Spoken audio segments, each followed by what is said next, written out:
Hello friends, स्वागत है आपका अपने यूट्यूब चैनल में एक नई वीडियो के साथ। तो इस वीडियो में हम बात करेंगे प्राथमिक शिक्षक भर्ती 2025 नए अपडेट के संबंध में।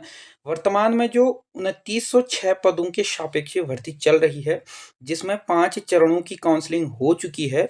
तो इसके संबंध में हम डिटेल से चर्चा करने वाले हैं। साथ ही साथ जो NIOS से डीएलएड किए हुए अभ्यर्थी थे, उनको भी कोर्ट के द्वारा राहत दी गई है। तो बात करेंगे क्या जो छठी चरण की काउंसलिंग होने वाली है, क्या उसमें NIOS जो डीएलएड किए हुए अभ्यर्थी हैं, उनको इसमें मौका मिलेगा या नहीं मिलेगा? क्योंकि कोर्ट से इसके आदेश हो चुके हैं और इनको जो है राहत मिल चुकी है NIOS डीएलएड को, और इनको मान्यता भी कोर्ट के द्वारा दे दी है।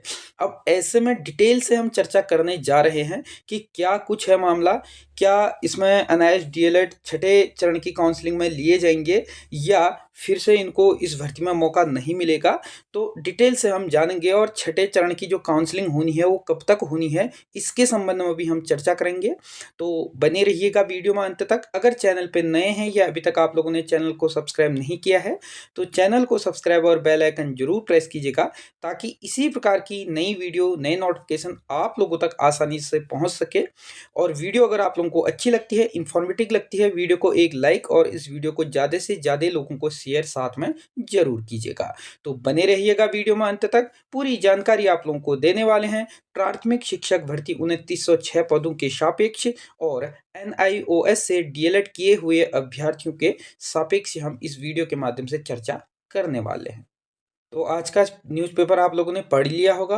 रोज के न्यूज़पेपर टेलीग्राम चैनल पे देखने को मिल जाते हैं। लिंक इसी वीडियो के नीचे डिस्क्रिप्शन पे देखने को मिल जाएगा।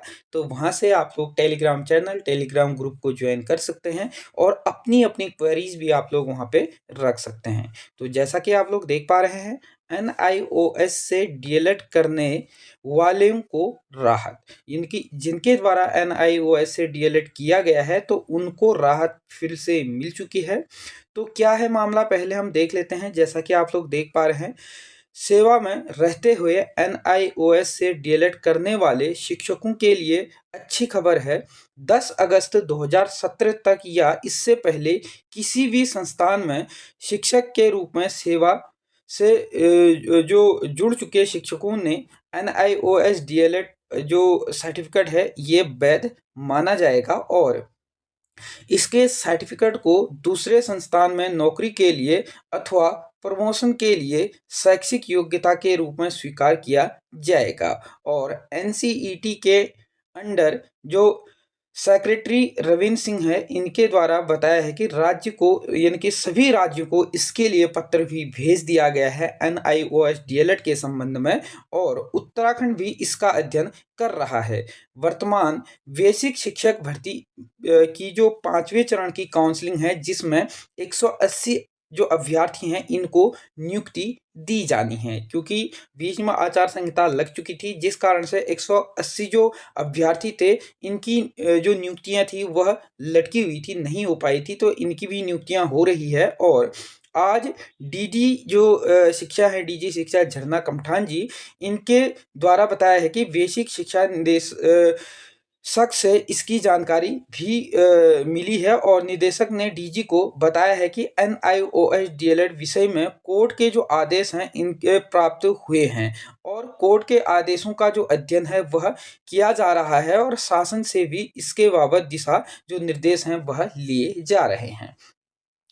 अब मैं आप लोगों को इसमें बता देता हूं कि मामला इसमें क्या है।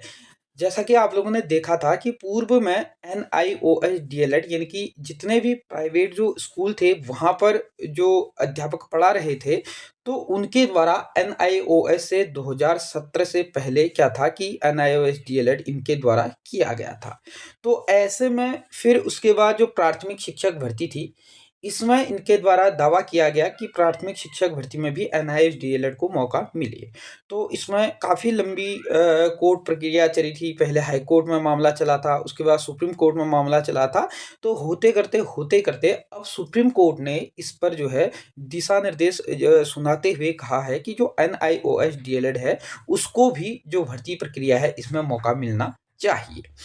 अब ऐसे में उत्तराखंड सरकार को भी यानी कि NIOS DLED और जो NCET है, इनके द्वारा जो उत्तराखंड सरकार और इसके साथ-साथ सभी राज्यों को अपना जो लेटर है वो जारी किया है। उसमें बताया गया है कि जो 2017 में किसी भी शिक्षण संस्थान में यानी कि प्राइवेट स्कूलों में जो पढ़ा रहे थे और उस टाइम पे जो NIOS DLED कर रहे थे, तो ऐसे में उनको जो है अब भर्ती में शामिल करने या किसी प्रमोशन या किसी अन्य उसमें उनको भी जो है शामिल किया जाएगा।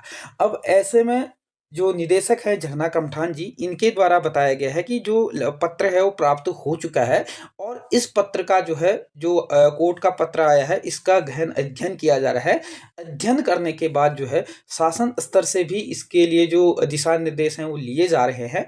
तो इसमें अभी जैसा कि आप लोगों ने देखा ही था कि वर्तमान में उत्तराखंड में जो वैश्विक शिक्षक भर्ती चल रही है 2906 पदों के सापेक्ष, जिसमें जो है कभी कई अभ्यर्थी ऐसे हैं जो त्याग पत्र दे चुके हैं और कई अभ्यर्थी ऐसे भी हैं जिनके द्वारा जो है नियुक्तियां ली ही नहीं गई। तो ऐसे में जो पद है अभी भी लगभग 500 से ऊपर के जो पद हैं वो अभी भी खाली हैं, यानी कि 5 चरणों की काउंसलिंग हो गई है और जैसे ही 5वें चरण की नियुक्तियाँ हो जाती है, उसके बाद जो है प्रत्येक स्कूलों से जो खाका है वो माँगा जा रहा है, रिक्तियों की संख्या माँगी जा रही हैं। उसके बाद जैसे ही रिक्तियों की संख्या मिल जाती है, उसके तुरंत बाद आप लोगों को छठे चरण की जो काउंसलिंग है वो देखने को मिल जाएगी। और अब बात रही कि क्या NIOS DLED को छठे चरण की काउंसलिंग में, क्योंकि इनके द्वारा भी आवेदन किए गए थे इस भर्ती में, तो जिनके द्वारा आवेदन किए गए हैं, क्या NIOS DLED को छठे चरण की जो काउंसलिंग होनी है उसमें मौका मिलेगा या नहीं मिलेगा? तो ये जो है जैसे ही ये नियुक्तियाँ हो जाती हैं, उसके बाद छठे चरण की काउंसलिंग की जो प्रक्रिया होगी, तो उसमें जो है जो निदेशक हैं इनके द्वारा जिस प्रकार से शासन से जो है इसके लिए दिशा निर्देश मांगे जा रहे हैं, जैसे ही दिशा निर्देश आ जाते हैं, उसके तुरंत बाद छठे चरण की काउंसलिंग में क्या होगा? क्या इनको रखा जाएगा या फिर से इनको जो है नज़रअंदाज किया जाएगा? तो पूरी जानकारी उसके बाद ही स्पष्ट हो पाएगी। तो जैसे ही इसमें कोई ऐसी अपडेट या ऐसी जानकारियाँ निकल कर के आएँगी, तो चैनल के माध्यम से आप लोगों को बता दी जाएँगी।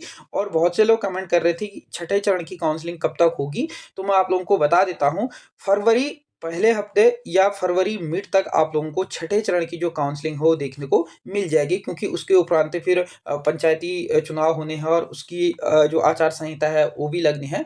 तो ऐसे में जो है आप लोगों को फरवरी पहले हफ्ते और फरवरी मिड तक यानी कि 15 तारीख तक आप लोगों को छठे चरण की जो काउंसलिंग है, इसकी जो तिथि है वो घोषित हो जाएगी और वो आप लोगों को देखने को मिल जाएगी।